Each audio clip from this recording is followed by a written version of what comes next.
Nouvelle semaine et de nouveaux défis se profilent à l'horizon. Madame, Monsieur, bonjour. Cette semaine, nous allons parler d'une notion juridique à travers la question suivante. À quel droit se réfère cette fameuse déclaration commençant en ces termes? Vous avez le droit de garder le silence. Comme à l'accoutumée, 10 secondes chrono pour répondre justement à ce quiz. Stop, c'est parti!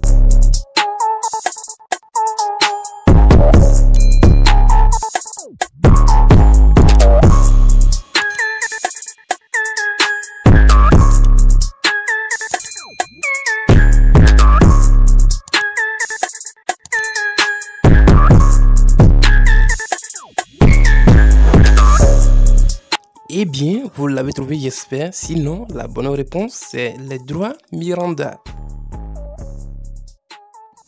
L'officier de police effectuant une arrestation doit énoncer les droits de la personne avant de procéder à son interrogation. Cette énonciation est communément appelée le Miranda Warning ou Miranda Rights, d'après la décision de la Cour suprême des États-Unis, Miranda contre Arizona.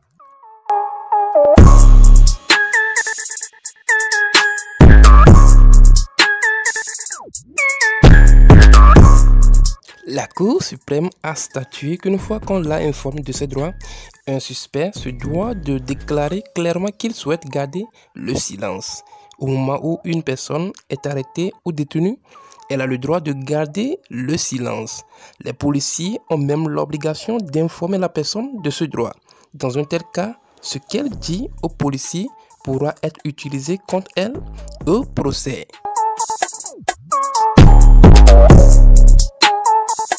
Ces droits se manifestent par la prononciation d'un avertissement lors de l'arrestation d'un individu, le signifiant notamment son droit à garder le silence et de bénéficier d'un avocat.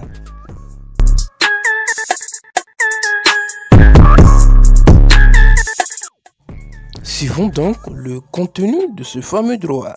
Vous avez le droit de garder le silence. Si vous renoncez à ce droit, tout ce que vous direz pourra être et sera utilisé contre vous devant une cour de justice. Vous avez le droit à un avocat et d'avoir un avocat présent lors de l'interrogatoire. Si vous n'en avez pas les moyens, un avocat vous sera fourni gratuitement.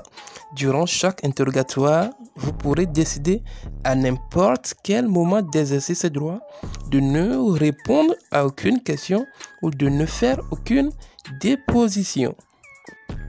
L'affaire Miranda contre Arizona est plaidée devant la Cour suprême des États-Unis du 28 février au 1er mars 1966.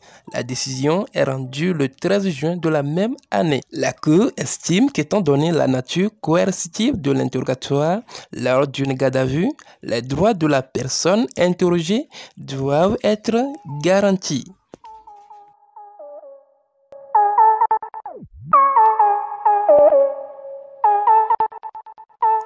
Que contient l'affaire Miranda?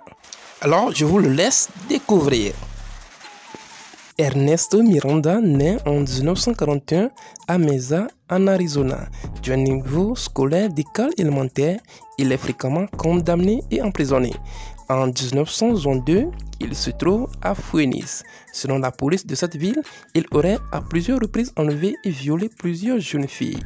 En mars 1963, une des victimes croit reconnaître la voiture de son agresseur. Miranda est arrêté par la police.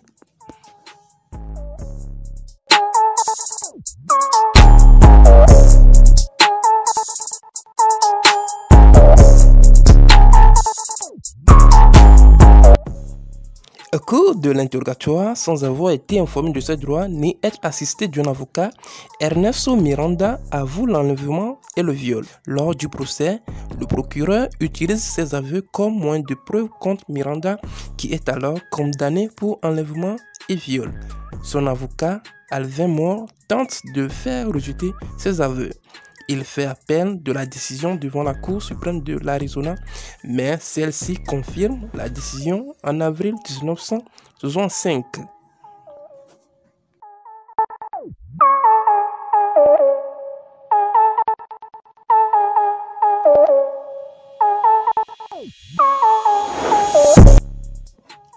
présent, un tour dans le passé. 10 octobre 2001, 20 ans déjà, la Cour de cassation rend un arrêt historique qui met un terme définitif à toute possibilité de poursuite à l'encontre du président de la République, jugeant qu'il ne peut pas être entendu comme témoin et encore moins être mis en examen dans un quelconque dossier pénal. 10 octobre 1980, 41 ans déjà, deux séismes ravagent le nord de l'Algérie. El Hasnam, une ville de 125 000 habitants, est presque complètement détruite. On estime à 4 500 le nombre de victimes.